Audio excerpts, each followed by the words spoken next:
Austin Live. I'm Marco Betno. Glad to be with you here on this beautiful Wednesday evening. It's my Friday, so if I see in a pretty chipper mood right now, then you know why. But no better way to close out my week than being on the live desk with you guys. I know we've been kind of hammering home at the South by Southwest coverage over these last few days. I mean, it's been coming to a close now, so we're going to wind down a little bit from that, but we'll have some more fun with that later on in the show, kind of recall some of our favorite moments that we had from over this week, because I've had a blast covering it. I don't know if you're sick of it yet, but we're going to recall some of the fun we had on those red carpets and those celebrities. But first, we are going to keep it pretty local here to start the show off. We've had quite a bit of things that developed today. Of course, I don't know if you've heard the news about Cesar Chavez, one of the most prominent civil rights and labor leaders in the country.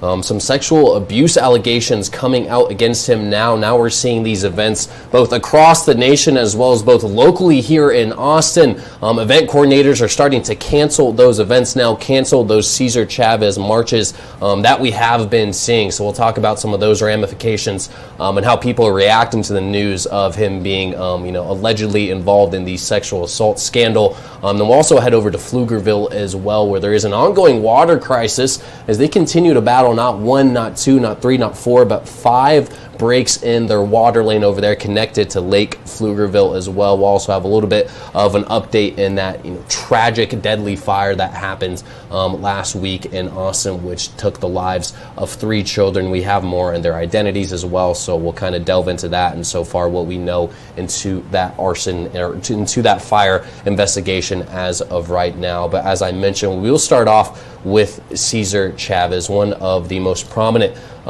civil rights and labor leaders in the country's history.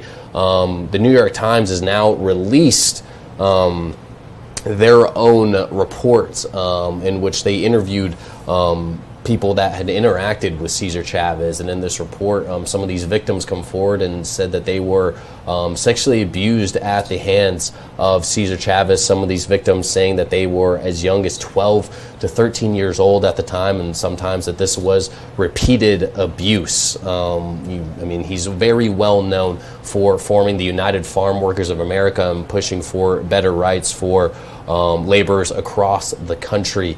But now that this news is coming out, we are seeing organizations across the country kind of starting to take a stand against the celebrations that were planned in honor of him. Even that organization which he formed, the United Farm Workers of America, says that they will not be taking part in an annual celebratory events this month that have to do with its co-founder Cesar Chavez over what they are calling serious allegations, and those feelings are kind of widespread across the country and even here in Austin as well. We always have the Cesar Chavez March and Parade, but that has now been called off as well, according to event organizers. They released this earlier today on their social media platforms. We'll go ahead and go through it real quick.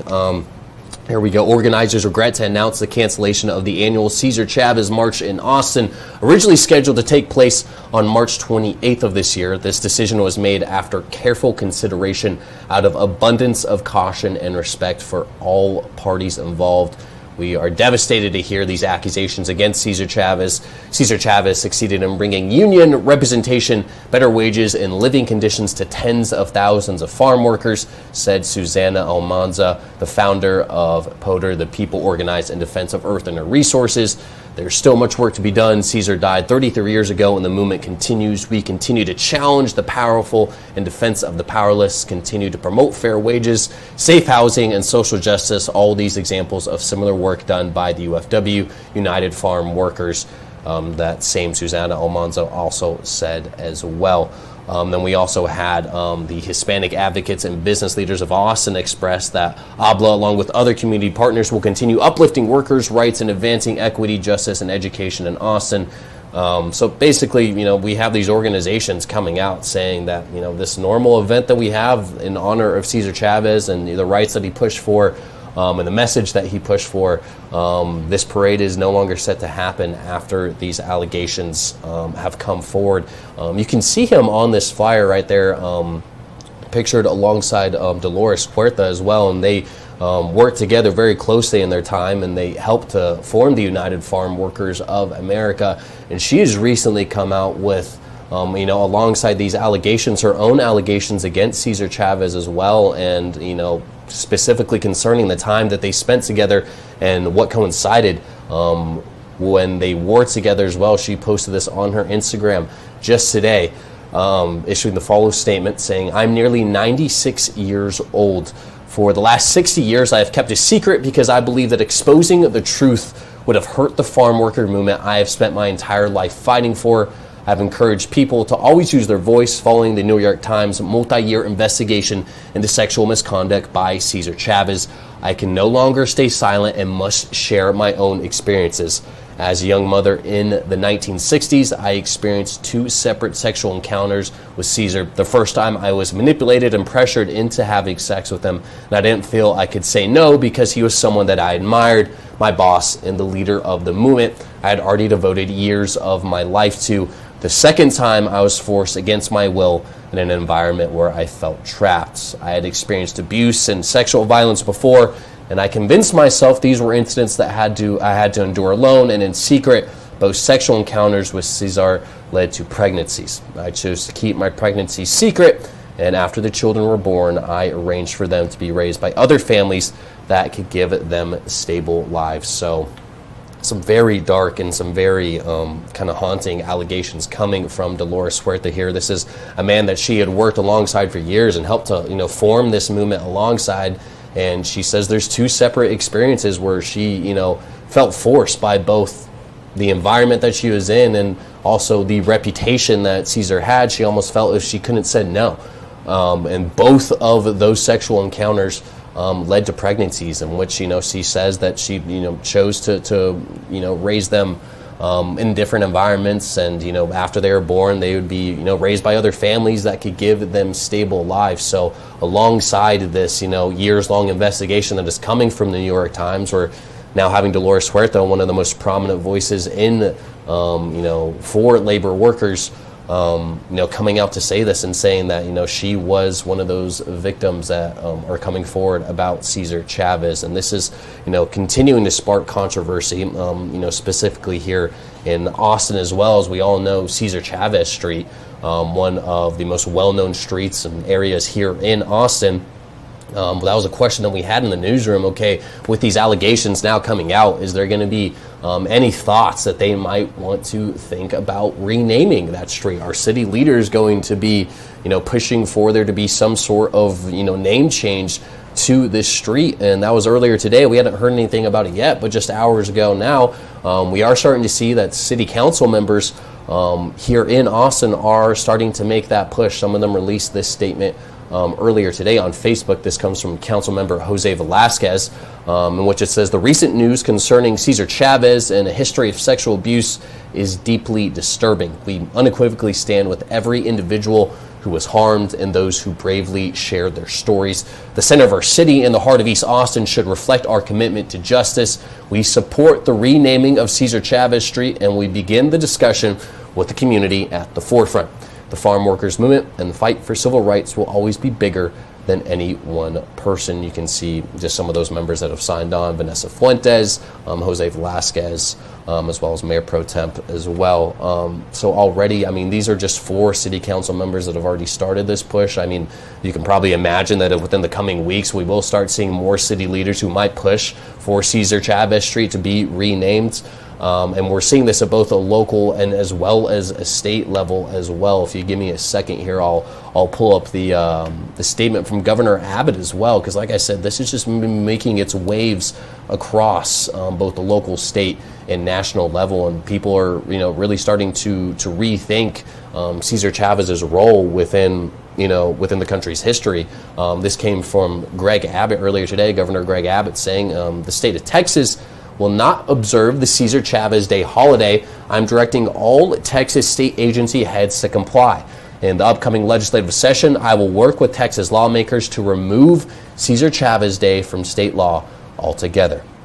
Reports of the horrific and widely acknowledged sexual assault allegations against Cesar Chavez rightfully dismantle the myth of this progressive hero and undermine the narrative that elevated Chavez as a figure worthy of official state celebration. So, you're seeing it here locally city leaders wanting roads to be renamed. Parades and marches are starting to be canceled, and now the governor himself is saying that we're not going to observe Cesar Chavez Day holiday. That will no longer be observed by the state, and that, starting at the next legislative session, that he's going to be working to remove Cesar Chavez Day from state law altogether. So this is something that, took me off guard. I can imagine took many of you off guard as well. Just someone that is so prominent within our country's history and pushed for so many positive and uplifting messages to potentially be responsible for, such dark acts and, acts of sexual misconduct. So definitely something we'll be keeping our eyes on, especially on the local level, to see some of those ramifications and to see, what could potentially be next in terms of Cesar Chavez's history here within Austin. But now we're going to move things over to Pflugerville as well, where they are continuing to face a pretty intense water crisis, and the infrastructure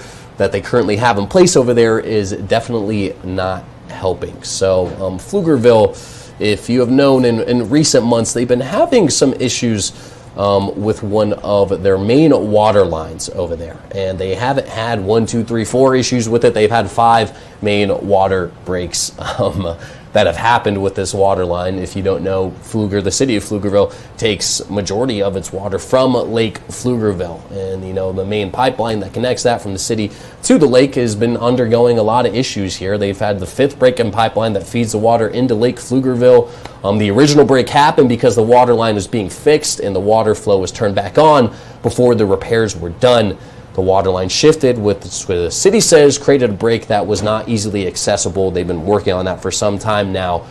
They have installed a temporary bypass water line to let water flow in from the Colorado River to kind of help out with Lake Pflugerville. But if you just go ahead and take a look at some of the video here, you can tell that, it's some pretty intense drought conditions over there right now. The water levels over there in Lake Pflugerville are pretty low. You're seeing tree branches sticking out. You're seeing the pier over there looking pretty tall above the water over there. And so these repairs to the main water line are already coming as the city has installed level 3 water restrictions, emergency water restrictions actually, which can have quite the effect on all city customers. And they began back on March 4th, so they've been in effect for some time now. I'll go ahead and read through the list with you, just so we can kind of get an understanding of what people in Pflugerville are being told to kind of do in terms of water consumption, and just how intensely the city is treating this right now. Since they are under stage 3 emergency water restriction, citizens cannot irrigate lawns, including automatic or manual sprinkler systems, or hand watering with a hose and a bucket. They cannot fill previously empty swimming pools, no washing cars at residences. They cannot water home or businesses, building foundations. They can only run ornamental fountains unless they contain fish or recirculate water. They cannot install landscaping or grass that requires irrigation during installation, and they cannot wash sidewalks or driveways. So, we've been paying attention to the city and kind of the message that they have been giving to residents over there, and they're just urging people to try to, reserve as much water as possible until that they can get, this back on track and potentially get these water levels higher in the lake. They say they're not going to lift this stage 3 emergency water restrictions until the lake reaches 19 feet. It's currently at 16.50 or 52 feet, which, might not sound like a big difference. Okay, that's less than 3 feet of water, but when it comes to really filling up that much of the water level, they're saying that's hundreds and millions of gallons of water that has to be restored to the lake. So they're hoping that those water repairs can be done quickly and that something can kind of be changed in order to kind of get their water consumption back on track and to potentially avoid an even worse water crisis. Angela Shen was over there today. She did a great story on it, covering just kind of local reactions to it and kind of how the residents themselves are dealing with these water issues. She did talk to a man earlier today over there by the lake, so we'll go ahead and take a listen real quick. Your name and spelling so we have it accurately. It's Gary Arbuckle. It's GaryArbuckle. All right, and you said you've lived here since 2013. 2013. And how are these water line issues affecting you? So first of all, just riding by, noticing, the decrease I thought it was initially just them doing construction around here, and then they start posting things on the internet, and we start getting text and emails about, hey, the water line is broken.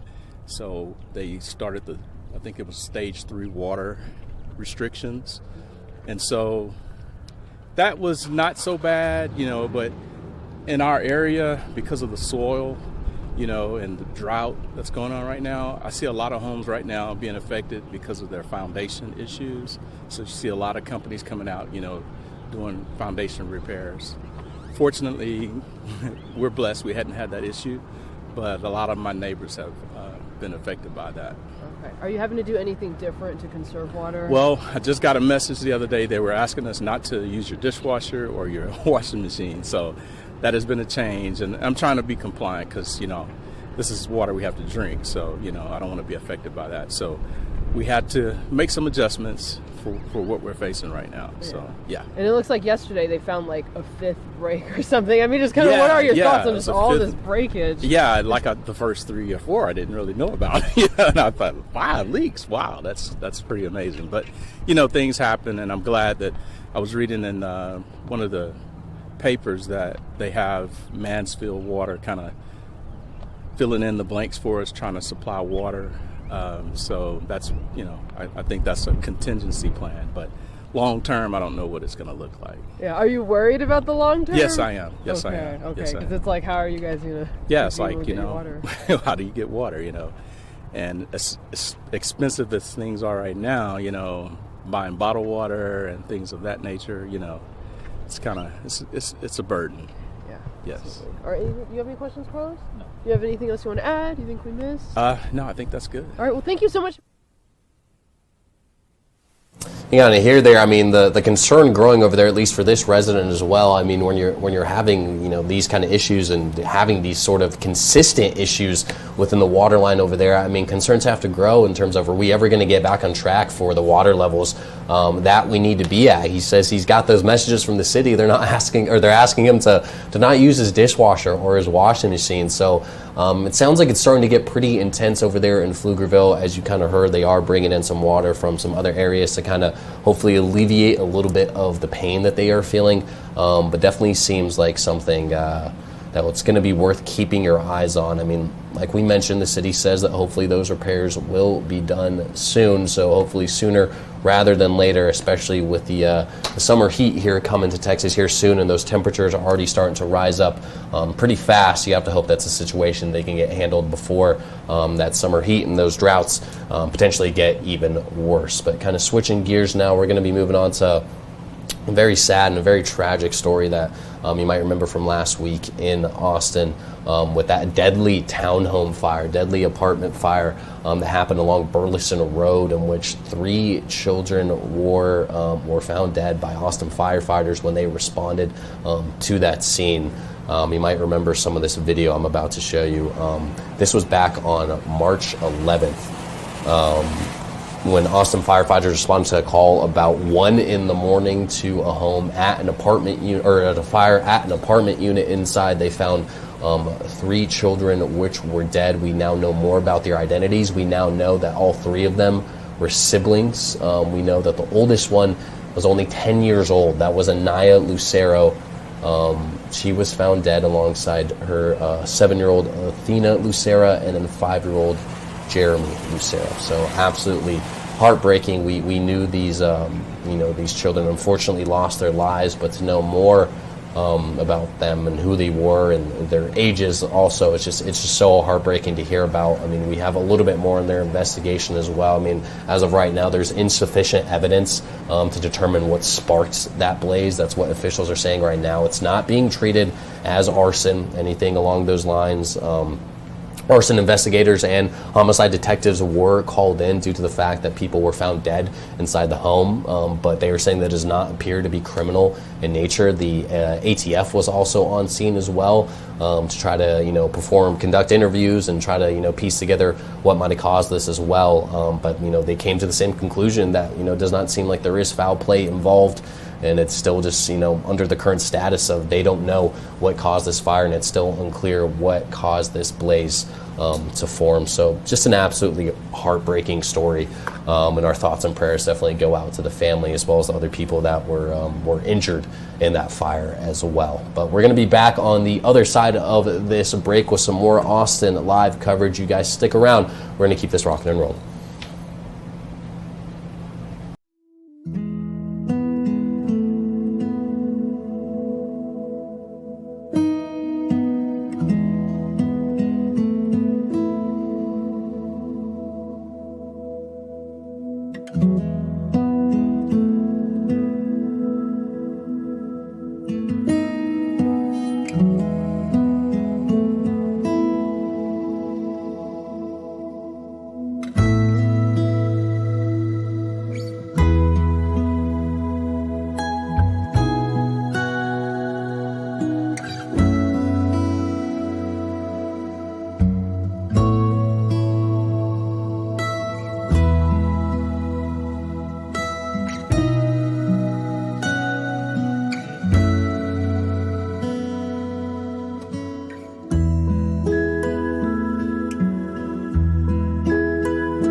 All right, welcome back into Austin Live.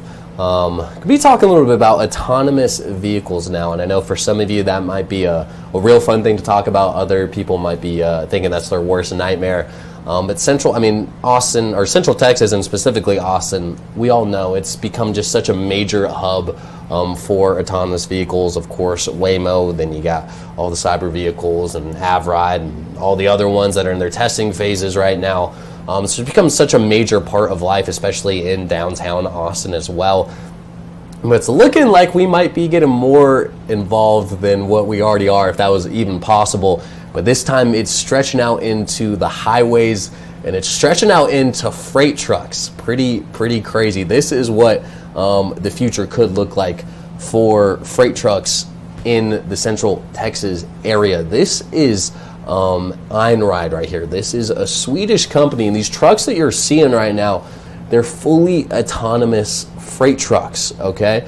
And this company, Einride, they just signed a memorandum of understanding with the State Highway 130 Commission, which will allow them to perform testing on certain parts of the roadway on State Highway 130. So before long, we could start seeing these autonomous freight trucks making their way to Central Texas, and who knows how long it is before we see them just out there on the roadways making some freight hauls. I mean, it's absolutely insane to see. I mean, I'm so used to seeing Waymos and all that stuff. You don't really bat an eye at it anymore. But seeing a full freight truck moving like that has to kind of get you nervous just a little bit, especially on the highways like that. I mean, that has to be nerve-wracking.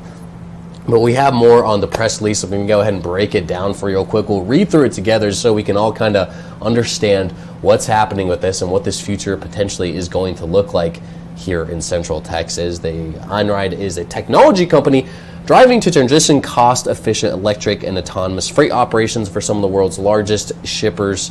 And they say today, which was yesterday, they announced it to sign a memorandum of understanding with State Highway 130 concession company to position State Highway 130, which connects Austin and San Antonio, as the preferred corridor for autonomous freight operations in Texas. So this sounds like it's going to be the first of its kind within Texas, within the entire state, preferred corridor for these autonomous freight operations happening in Texas. So first of its kind that it's sounding like. They say that they are the first autonomous truck company to partner with the State Highway 130 concession company in this initiative. The collaboration will establish an infrastructure-ready test bed for Einride's purpose-built cabless autonomous freight vehicles. It'll support the safety validation of operations on segments 5 and 6 of State Highway 130. So that I don't know exactly where the segments 5 and 6 of State Highway 130 are.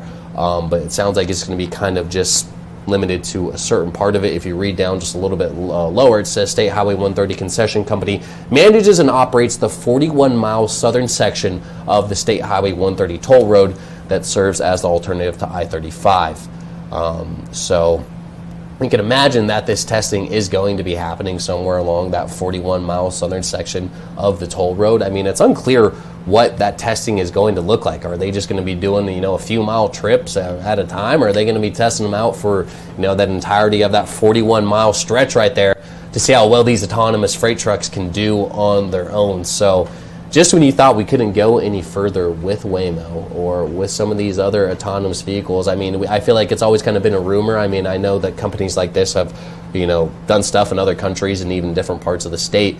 But to see it actually, coming to fruition in Texas is pretty crazy. And I mean, it is pretty fitting that I feel like you would see this happening in Central Texas, in the Austin area. We do kind of seem to open these kind of cars or this kind of, technology with open arms. So it'll definitely be interesting to see the future of this and to see kind of how this is all set to play out. You know what I mean?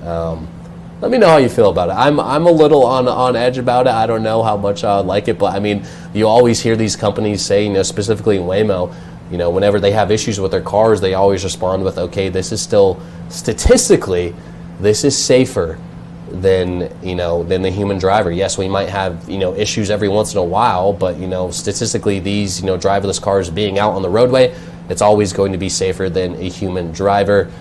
So you have to hope that that's the same case with these autonomous freight trucks as well. I mean, that these rates of errors and these rates of wrongdoings hopefully are a little bit lower, and that they can perform well on the roadways. I guess that's what the testing is for. So we will have to wait and see. But kind of a little fun story to switch things up for you now as well. I mean, if you're a big dog person like I am, then this might be the funniest picture you might have seen. I found this on Reddit just a little bit earlier. There's a local dog walker here in Austin. Apparently, he just set the Guinness World Record for the most dogs walked. That's 50 dogs that he's got with him right there. And it all happened on his 50th birthday. It doesn't get more poetic than that. So this is the Reddit post right here. This is someone I think that, kind of witnessed this all happen. They said that they posted a picture a few months ago of their local dog walker walking a legend with 14 pups. Well, yesterday he broke the world record, and this person says they even signed a form as a Guinness witness. He walked 50 dogs for 1 kilometer to celebrate his 50th birthday. The previous record was 38, so he completely crushed that record. He said, okay, 38, we're not going 30 now, we're not going 40, let's jack it all the way up to 50 for my 50th birthday. I mean, does that picture get any greater than that as well? I mean, just look how many ropes this guy has wrapped around his arms, and those dogs all seem calm too, so this definitely seems like the kind of guy. He's been around. They call him the local dog walking legend, so I mean, you have to assume this guy knows what he's doing. There he is in action right there. I mean, It's just so funny to look at, to see a pack of 50 dogs just walking in unison like that. But just awesome. I mean, what a great picture right there as well, too. I mean, this story you were talking about in the meeting today just really made us all laugh, and it's just such an Austin story, too. Like, you just hear about a guy walking 50 dogs for his 50th birthday. You gotta love it, you know what I mean? So I hope you enjoyed that as much as I did, because I loved looking at all those pictures. It's great. But we're gonna head to another quick break right now. On the other side of that break, I know we said we were gonna be getting back to South by Southwest. Well, that's what we're going to be doing. It is officially signing off today. There wasn't really any big premieres today or anything like that. With some of the typical stuff we've been seeing as other pop-ups came up as well. But I went around the station today, kind of asked some people what were some of their favorite interviews, some of the favorite moments that we had from South by Southwest, you know, as we kind of say goodbye, as we kind of send it off. So we're going to go ahead and go through that when we get back. You guys make sure to stick around. We're going to be having some fun with it.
Welcome back into Austin Live, as promised.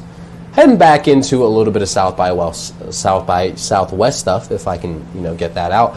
But we had a lot of fun this weekend. It kind of flew by. I know it was only 1 week this year. It was long, but it was a fun time. It was a fun time, and we got to talk to a lot of cool people, meet a lot of great creative minds. I know some of you out there might not be the biggest South by Southwest fans, just for the effect that it has on the city, and I understand that it can be a major major headache sometimes. But the payoff, though, I mean, some pretty cool people roll into town to get to experience all this. We're going to start off with maybe one of the coolest people I got to meet from this weekend, and that was the one and only John Goodman. I mean, just a staple of an American actor, and what hasn't that man been in? He has just been in some of the biggest staples when it comes to movies just ever, and I mean, he's just so amazing to me in some of my favorite movies. I got to talk to him as he did the premiere for Chili Finger, probably one of the movies I'm most excited for out of this whole thing, based off the 2005 hoax, a woman finding a finger in her chili. John Goodman plays the restaurant owner who Judy Greer is trying to kind of bribe after finding that finger, and to kind of, putting this all the hush and things get really out of hand really quick is what they're telling us. We caught up with John Goodman on the red carpet. Great guy. Just meeting an acting legend. It was great, so we'll go and watch it real quick. That's pretty much it, a finger and a chili. Yeah, it's that simple. And how can I profit from this? It's the easiest question. You ever found anything that gross in your chili before? No. I was going to say a Band-Aid, but it's just not true. But I worked at Kentucky Fried Chicken for a while. I'm going to let that one go. I shouldn't say anything. I saw you serving some chili yesterday, though. Yeah. How was that for you? Serving up to people in Austin? It was great. No, everybody was wonderful. Really, really nice to meet them. Gotcha. When it comes to this crew and how they're able to gel together, I mean, where does this kind of rank for you? I mean, this experience. This was great because it was so well planned and executed. There was not a lot of waste time, and working with Bryan Cranston, it was just. No, we did work together before, but it was wonderful. A lot of fun. John, you're an actor that has so much range. You've been in so many, dramas, comedies, Righteous Gemstones, all that. When it comes to this film, where does this kind of rank in terms of that for drama and comedy? Where would you kind of put this? It's a little of both. I don't know how to tell you that. Yeah. I'm real bad at talking about acting. Gotcha. And if you had, kind of a sales pitch for this movie too, obviously it's an interesting premise, but what else do you think is really going to stick out for people when they come and see this on the big screen? I think there's some performances, the mood of the piece. It's just fun. Gotcha. Yeah, it's goofy. Let's put a finger in a chili movie. Was the prosthetic good at least that they used for it pretty convincing? Yeah. And then when it comes to your character, kind of one of my last questions, who is your character as a person? I mean, how would you kind of describe him going into this movie? He's the owner of a business that's expanding into other states, and he's trying to protect his nut. That's it. Going to pretty dark routes to get that done? Oh, yeah. And he's got a henchman. Oh, okay. Cranston's a great henchman. That's it. Okay, gotcha. Well, John, appreciate it so much. Thank you so much for your time, man.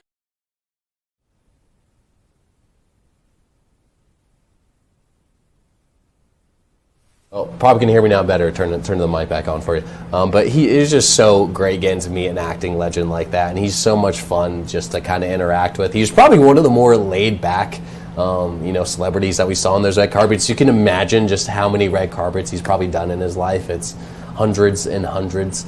And so, I mean, he was so funny on the red carpet, just his demeanor. He was just out there having fun. He talks so highly of Bryan Cranston. Bryan Cranston does play his kind of his henchman in that movie.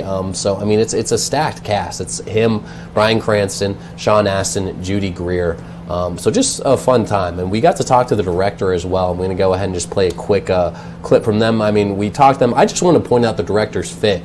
This is Ed Benda, his very first kind of big directorial debut.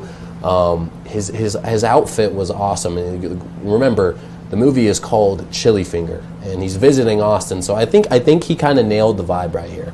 Oh gosh, Austin's been an absolute blast. It's been so fun to just be staying at the Omni downtown and be able to walk Congress. I joked this morning I walked South Congress and the wind is what did my hair for the red carpet. And I love the natural look. The natural look is great. Exactly. You know, so that Austin breeze really did it for me. And I got to say, you got the look on for Austin too. Hey, you got a nice shirt, the bolo finger tie. Thank you very much. I know the bolo finger tie. Shout out my sister Nancy made this bolo tie. She's a rock star, and Melissa Walker helped style me, our costume designer on the movie. Maybe they need an extra raise or something. I like the fit, man. It's awesome. It's awesome. And when it comes... Ed was a great guy as well. He's just so excited about this, and that the cast that they were able to get together for his first film, so amazing. You can see, it's just fun to look at right there. You can see the little bolo tie, except it's a finger after the movie, and then you look at the rest of his fit. He had on the Austin attire. He looked like he belonged in Austin. He really got into it, so he was definitely a fun guy to talk to as well, and to kind of pick his brain as well. And when it comes to some of our other favorite interviews as well, we had some pretty cool documentaries take place here as well. Angela Shen, I believe it was, got to go to Noah Kahan's a documentary premiere, At a Body. I think that was on. Was that Monday? I think it was Monday, I believe. And Noah Kahan, he's such a big artist, has about 30 million monthly listeners on Spotify now. Just absolutely blown up in recent years since 2022, since Stick season came out. Huge artist now. And he came here to Austin for his, documentary, kind of following that process of, coming up behind an album that was that monumental and kind of thrust him into the spotlight like that. And you would think, okay, after that kind of fame, someone like that might kind of have a big head, or they might kind of be full of themselves. But if you watch his interview here, you kind of get the exact opposite feeling from a guy you feel like you would definitely want to hang out with. Let's go ahead and give it a watch.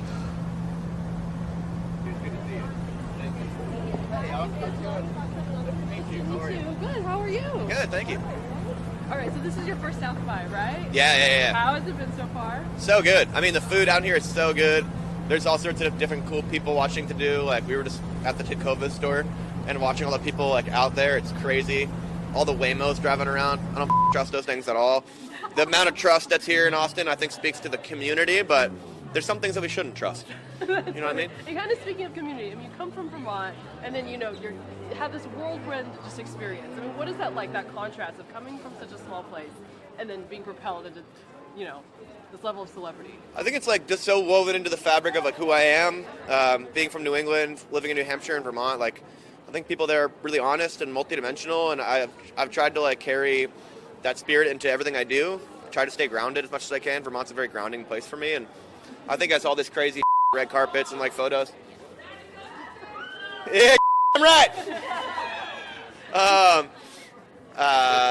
It just, like, stuff like that that you, like, take into your life, and I like to take all of this stuff in, but also remember that there's so much more to life than, being seen on red carpets or being a musician. Like, I just try to be a good person as much as I can, and I'm working on that still. So yeah, I love that. And what do you want people to take away from the documentary?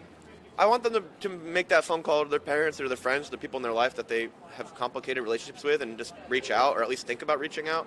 A lot of the documentary is me kind of poking a lot of my problems with a stick for the first time in my life, and I hope people start to do that for themselves. All right, that's wonderful. Thank you so Nice much. to meet My you. boyfriend wanted me to tell you that your song Orange Juice hits him right in the feels. Hell yeah, tell your boyfriend I say thank you very much. Well, thank Nice you to so meet you. much. Take care. And you just gotta love his energy right there.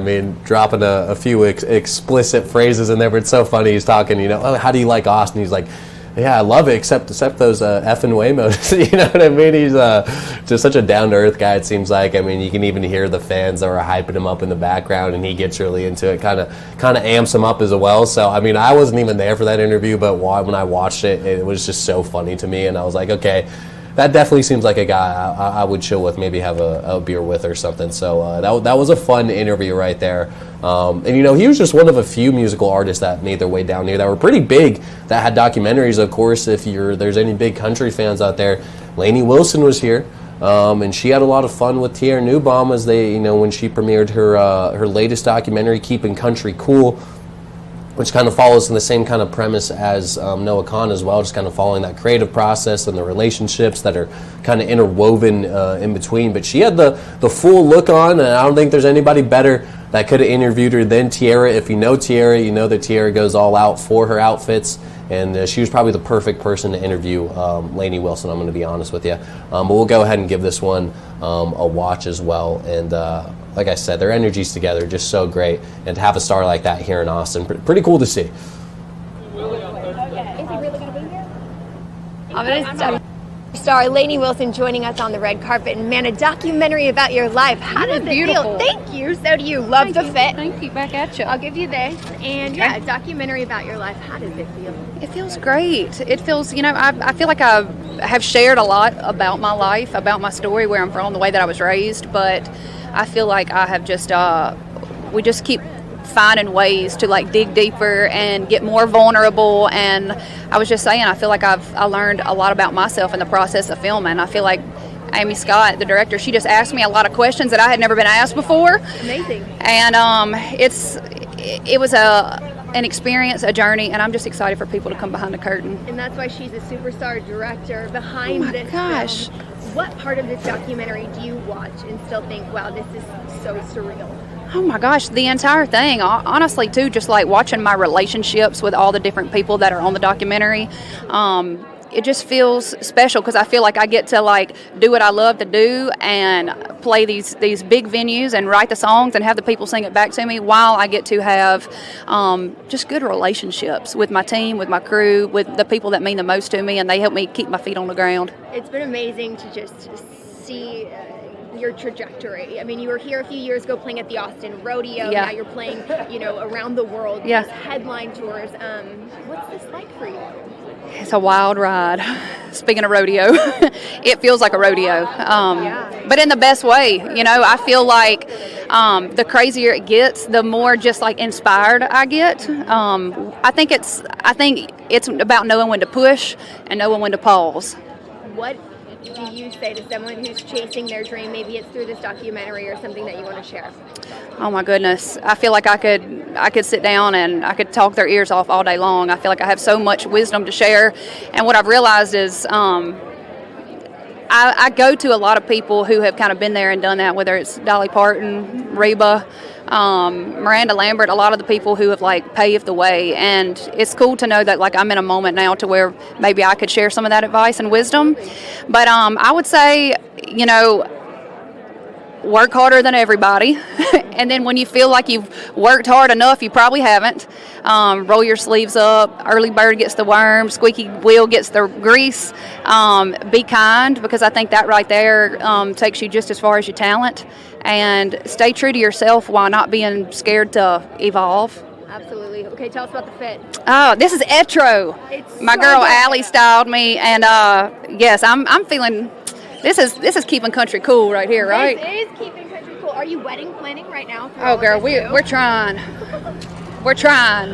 Okay, last question. What would your younger self think of this moment? Walking on a red carpet, about to see a documentary about your life. My younger self would be proud and thrilled. Like, I really do think that little Lainey would be, I think she believed it because she had to in order for other people to believe it. And here you are. But yeah, here I am.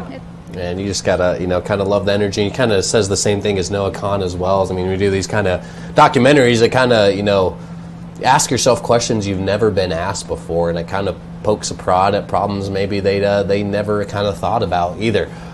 So pretty cool to see. And I do want to play one last documentary clip that we have as well from the Los Lobos documentary that premiered, Native Sons.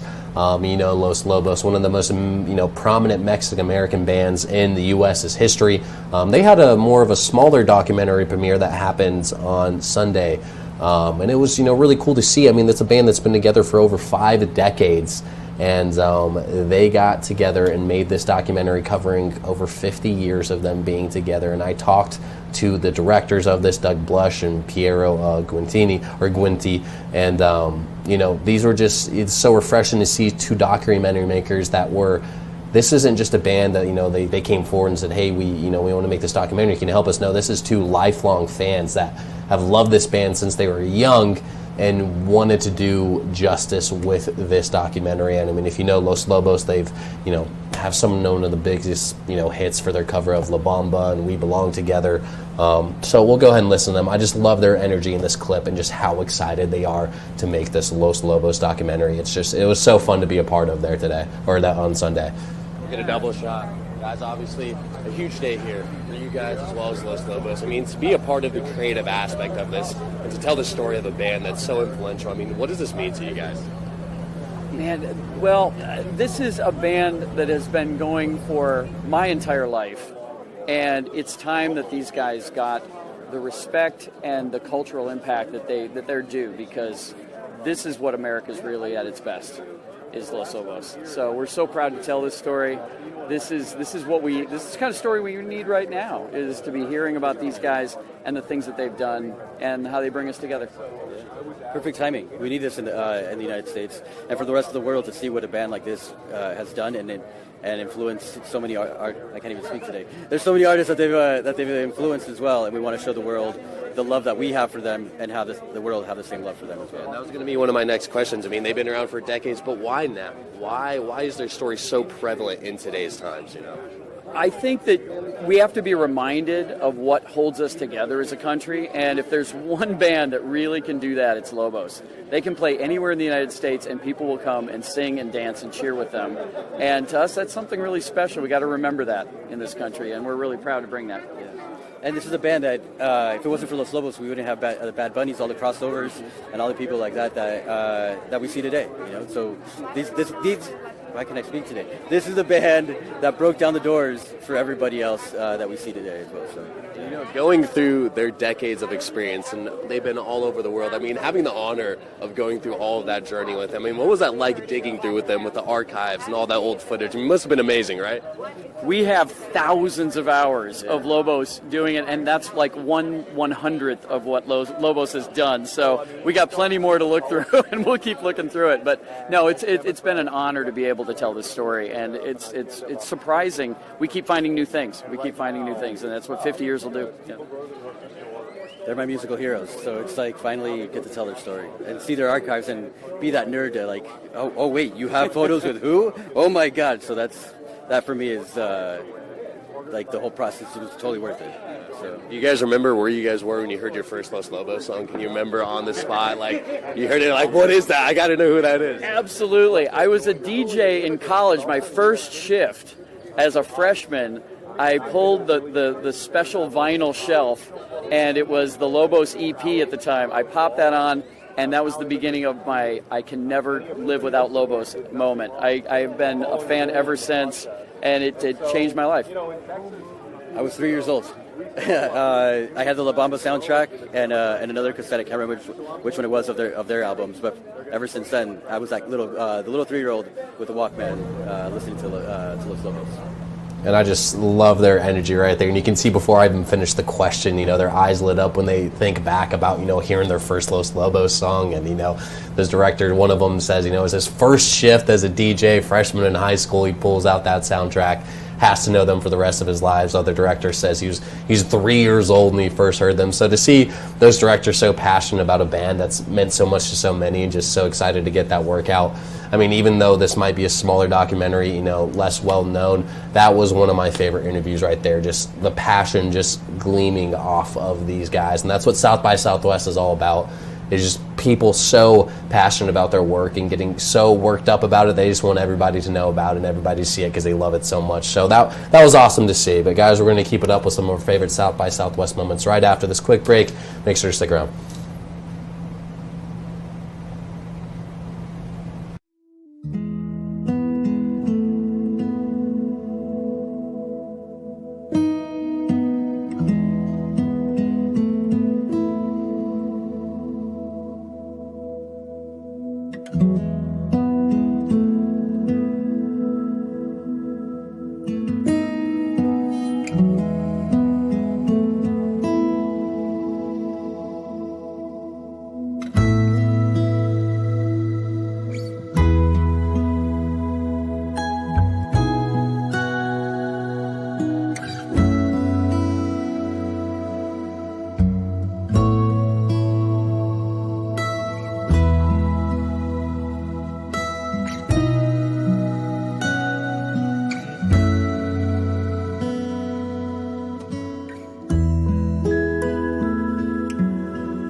It's like next week. All right, welcome back into Austin Live as we wrap things up and officially wrap up this South by Southwest coverage. Of course, we got to end it with some of the biggest names that made their way to Austin for South by Southwest. One of those being Keke Palmer. You know her, you love her. She's one of the most, biggest beloved stars in Hollywood, just known for her amazing personality. You probably saw the viral clip of her getting proposed to at South by. She was doing one of those panels. Absolutely outrageous video, but she was on the red carpet for her latest film. She's a part of I Love Boosters. She had a great time with our reporter, Katie Pratt. Let's go and listen in. How are you? Makeup is deep. Thank you. I know that's right.